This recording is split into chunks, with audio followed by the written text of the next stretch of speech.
الحمد لله نحمده ونستعينه ونستغفره ونعوذ بالله من شرور أنفسنا ومن سيئات أعمالنا من يهده الله فلا مضل له ومن يضلله فلا هادي له وأشهد أن لا إله إلا الله وحده لا شريك له وأشهد أن محمدا عبده ورسوله أما بعد فإن خير الحديث كتاب الله وخير الهدي هدي محمد صلى الله عليه وسلم وشر الأمور محدثاتها وكل محدثة بدعة وكل بدعة ضلالة وكل ضلالة في النار. أعوذ بالله من الشيطان الرجيم. بسم الله الرحمن الرحيم. يا أيها النبي إذا جاءك المؤمنات يبايعنك على ألا يشركن بالله شيئا ولا يشركن ولا يزنين ولا يقتلن أولادهن ولا يأتين ببهتان يفترينه بين أيديهن وأرجلهن ولا يعصينك في معروف فبايعهن واستغفر لهن الله إن الله غفور رحيم. حاضرین جمعہ، دینی ملے بھائیوں، عزیز بچوں، خطبہ مسنونہ کے بعد میں نے قرآن مجید سورۃ الممتحنہ کی آیت نمبر 12 تلاوت کی ہے.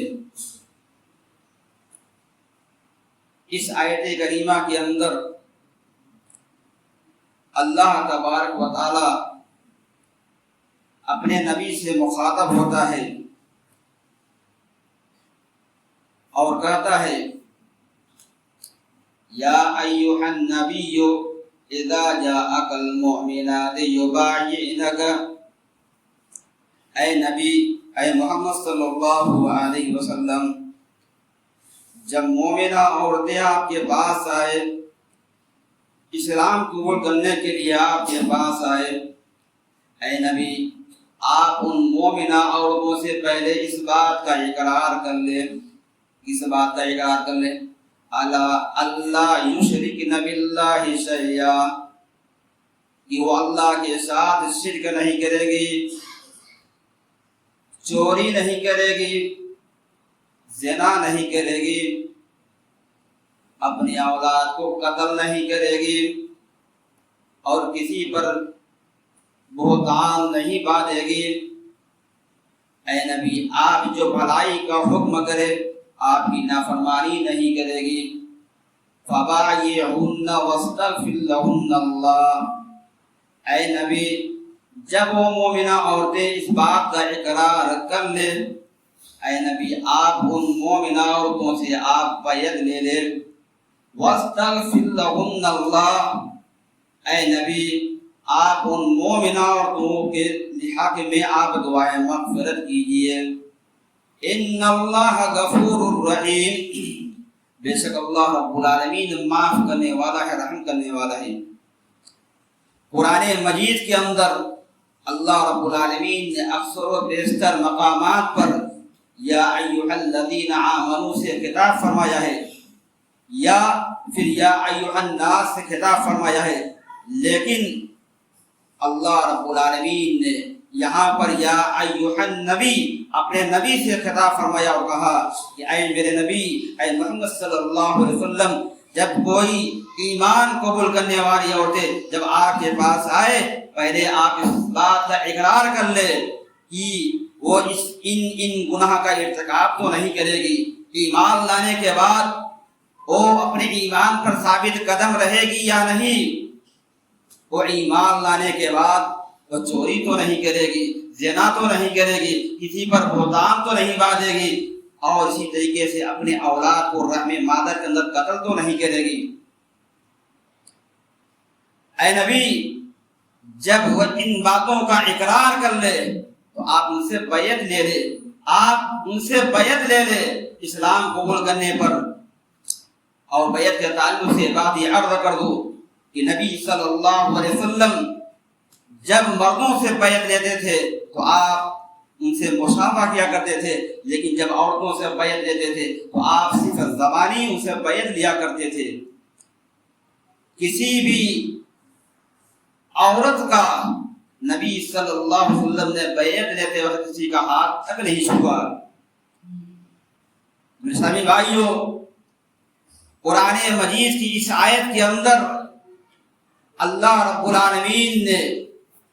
کچھ گناہوں کی طرف اشارہ فرمایا ہے۔ پہلا گناہ شرک کا نہیں کہتے کہ شرک کے تعلق سے میں نے ایک دو جمعہ پہلے میں نے عرض کر چکا ہوں۔ دوسرا گناہ ولا یشرکن، چوری نہیں کرے گی۔ چوری کرنا مذہب اسلام کے اندر کبیرہ گناہ ہے، بڑا گناہ ہے۔ اور اسی طریقے سے زنا کرنا بھی مذہب اسلام کے اندر یہ کبیرہ گناہوں کے اندر اس کا بھی شمار کیا جاتا ہے۔ اور اولاد کو قتل کرنا، ناحق قتل کرنا، یہ بھی کبیرہ گناہوں کے اندر اس کا شمار کیا جاتا ہے۔ میرے ساتھی بھائیوں، چوری انسان اس وقت کرتا ہے جب اس کے دل سے اللہ رب العالمین کا ڈر نکل جاتا ہے، اللہ رب العالمین کا خوف نکل جاتا ہے، انسان پھر حلال و حرام کی تمیز نہیں کرتا۔ پھر اس کے دماغ کے اندر، اس کے خیال کے اندر یہ چیز ہوتی ہے کہ اس کے پاس مال آئے،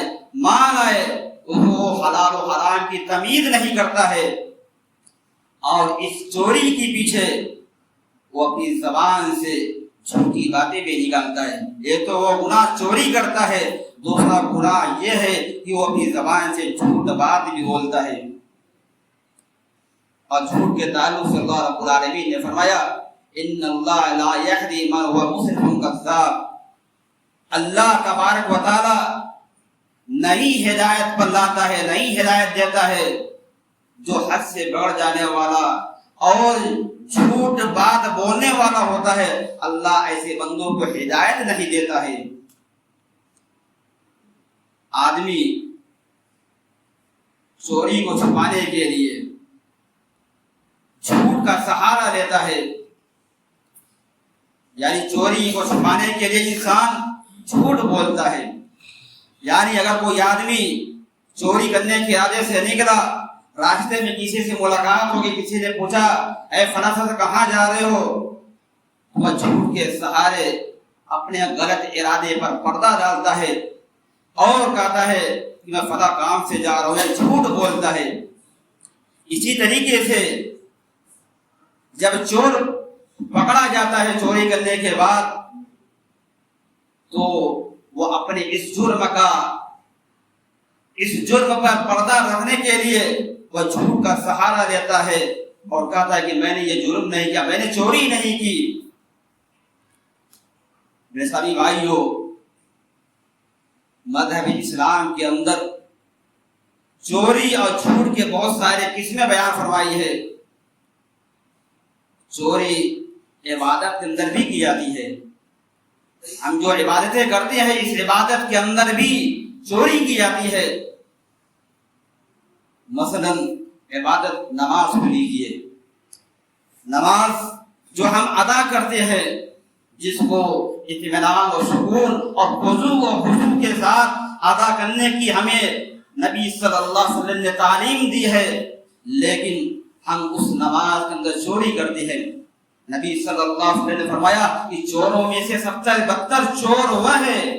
جو نماز کے اندر چوری کرے۔ صحابہ کرام نے پوچھا اے اللہ کے رسول، نماز کے اندر چوری کرنے کا کیا مطلب؟ تو آپ صلی اللہ علیہ وسلم نے فرمایا لا یتم رکوعها ولا سجودها، کہ نماز کے اندر چوری کرنے کا مطلب یہ ہے کہ نماز کے اندر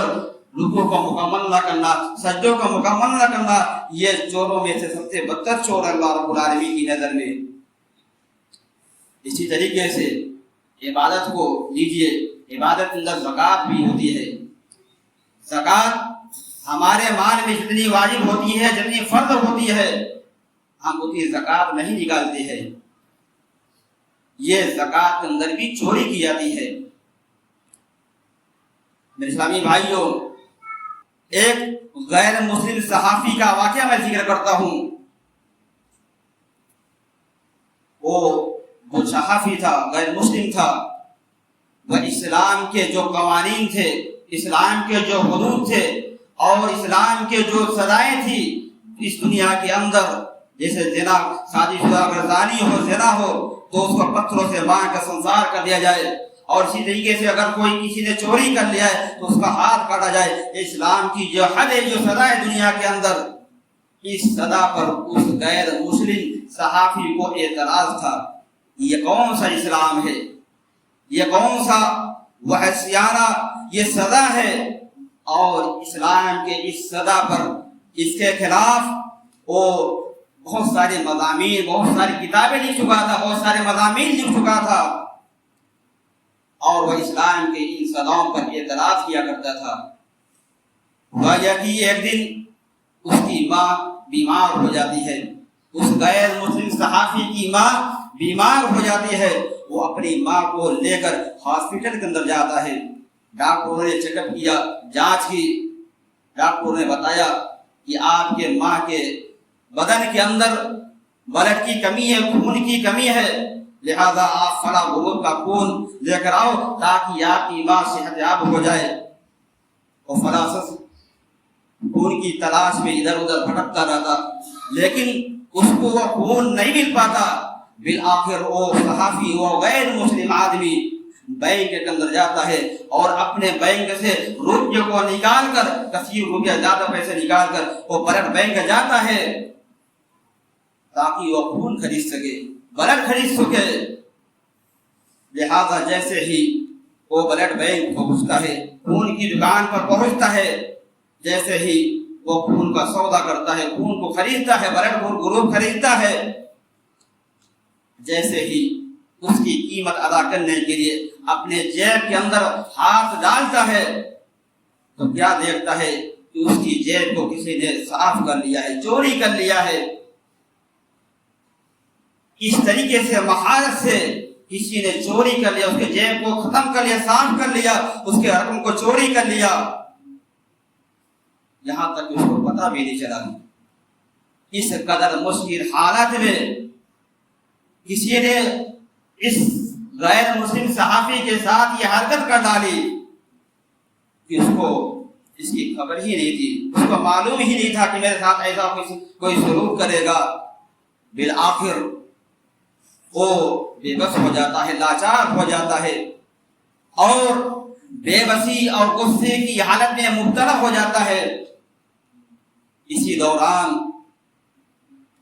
کوئی آدمی ان سے پوچھتا ہے کہ اے فلاں شخص، تم پریشان حال ہو، تم بے بس ہو، تم لاچار ہو، تمہارے پیسے تو چھن گئے، چوری کر لیے گئے۔ اے غیر مسلم صحافی، تم مجھے یہ بتلاؤ کہ اگر اسی دوران تمہارا چور مل جائے تو تم اپنے چور کے ساتھ کون سا سلوک کرو گے؟ فوراً وہ غیر مسلم صحافی بول پڑتا ہے کہ اگر اسی دوران میرا چور مل جائے جس نے میرے پیسوں کو چوری کیا ہے تو ابھی میں اس کی جان لے لوں گا۔ بالآخر لوگوں نے کہا کہ اسلام کی تعلیم، اسلام کے جو قوانین ہے، چور کے ہاتھ کاٹ دیا جائے، تو آپ کو اس جرم کی سزا پر آپ کو بہت زیادہ اعتراض ہوا کرتا تھا۔ اے صحافی، تجھے اسلام کی اس سزا پر تجھے بہت زیادہ اعتراض تھا، اور اسلام کی سزا پر تم اعتراض کیا کرتے تھے، تم مضامین لکھا کرتے تھے، لیکن آج تمہارے ساتھ یہ مصیبت آئی ہے، تمہارے اوپر یہ مصیبت آ کھڑی تو تم کسی انسان کا جان لینے کے تیار ہو گئے ہو۔ میرے اسلامی بھائیوں، اس واقعے سے یہ بات ہمیں عبرت ملتی ہے کہ جب کسی کے اوپر کوئی مصیبت پڑتی ہے، کوئی آدمی کا جب خسارہ ہوتا ہے تو پھر اس کو اسلام کے قوانین یاد آتے ہیں۔ اس غیر مسلم کو اس وقت یاد آیا کہ اسلام کے جو قوانین تھے، اسلام کی جو سزا تھی کہ چور کے ہاتھ کاٹ دیا جائے، تب جا کر وہ اعتراف کرتا ہے اسی لیے اللہ رب العالمین نے کہا کہ والسارق والسارقۃ فاقطعوا ایدیہما جزاء بما کسبا نکالا من اللہ، کہ چوری کرنے والے مرد چوری کرنے والی عورتوں کے ہاتھ کاٹ دو، جزاء بما کسبا نکالا من اللہ، یہ اللہ رب العالمین کی جانب سے یہ سزا ہے۔ میرے اسلامی بھائیوں، مذہب اسلام جو دین ہے، اس دین کے اندر عدل و انصاف کی تعلیم دی گئی ہے۔ ایسا نہیں کہ اگر کوئی اونچے گھرانے والا اگر چوری کر لے اس کو چھوڑ دیا جائے، کوئی شریف آدمی اگر چوری کر لے اس کو چھوڑ دیا جائے، کوئی کمزور آدمی اگر چوری کر لے تو اس کے پاس سزا نافذ کیا جائے، ایسا دین نہیں ہے، بلکہ اسلام عدل و انصاف کا دین ہے۔ نبی صلی اللہ علیہ وسلم کے زمانے کے اندر فاطمہ بنت اسود نام کی ایک خاتون جو قبیلہ بنو مخزوم سے تعلق رکھتی تھی، وہ چوری کے جرم میں پکڑی گئی۔ مکہ والوں نے، قریش والوں نے کہا کہ اس کا کوئی حل نکالا جائے، فاطمہ بنت اسود یہ اونچے گھرانے کی عورت ہے، بڑی خاندان کی عورت ہے، چوری کے جرم میں پکڑی گئی ہے، اس کا کوئی حل نکالا جائے۔ لہذا مکہ والوں نے، قریش کے لوگوں جمع ہوئے اور آپس میں مشورہ کیا کہ اس کا کوئی حل نکالا جائے، بڑی اونچے خاندان کی عورت ہے فاطمہ بنت اسود۔ لہذا لوگوں نے مشورہ، آپس میں قریش کے لوگوں نے مشورہ کیا کہ نبی صلی اللہ علیہ وسلم کے پاس جا کر کوئی آدمی اس کے تعلق سے کچھ گفتگو کرے تاکہ اس کا معاملہ حل ہو جائے۔ لیکن سوال یہ تھا کہ نبی کے پاس کون جائے اور کون اس کے تعلق سے بات کرے۔ قریش کے لوگوں نے کہا کہ اسامہ بن زید رضی اللہ عنہ یہ نبی صلی اللہ علیہ وسلم کے سب سے زیادہ عزیز ہیں، پیارے ہیں، لہذا اسامہ بن زید سے کہا جائے وہ نبی صلی اللہ علیہ وسلم کے پاس جائے اور جا کر ذکر کرے کہ فاطمہ بنت اسود نے چوری کر لیا ہے، چوری کے جرم میں پکڑی گئی ہے، اس کے ساتھ کچھ دوسرا معاملہ کیا جائے، اس کو چھوڑ دیا جائے۔ میرے اسلامی بھائیوں،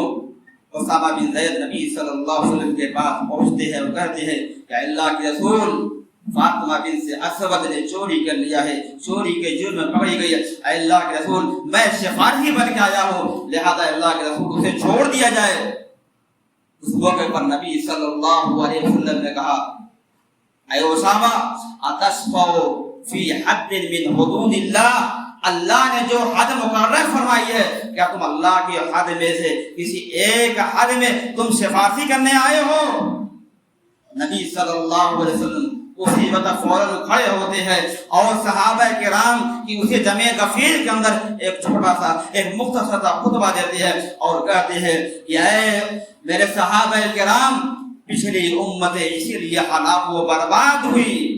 جو گزری ہوئی امتیں ہیں اسی لیے ہلاک و برباد ہوئی کہ ان میں کا جب کوئی شریف آدمی چوری کرتا تھا تو اسے چھوڑ دیا کر جاتا تھا، اسے سزا ہی نہیں دی جاتی تھی، لیکن جب کوئی کمزور آدمی چوری کرتا تھا تو اس کے اوپر حد نافذ کیا جاتا تھا، اسے سزا دی جاتی تھی۔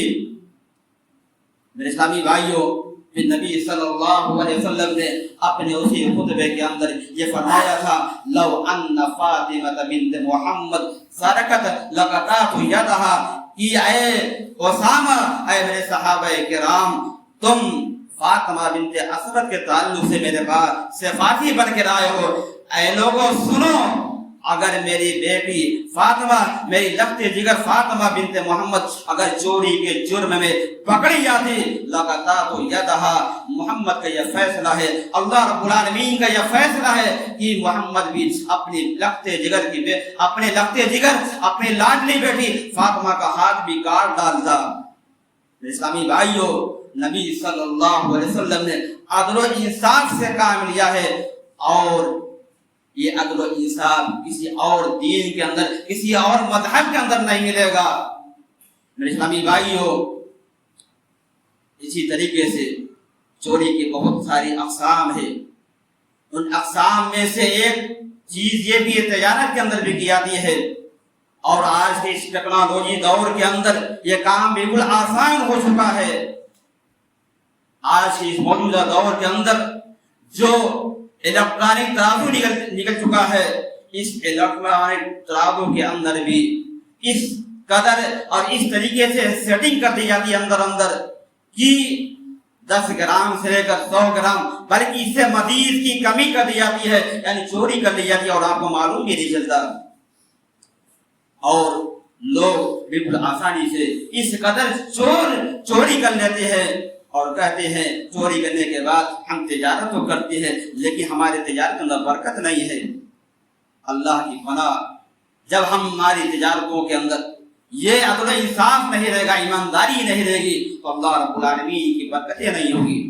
چوری کی اقسام میں سے ایک قسم یہ بھی ہے کہ آج کی اس موجودہ دور کے اندر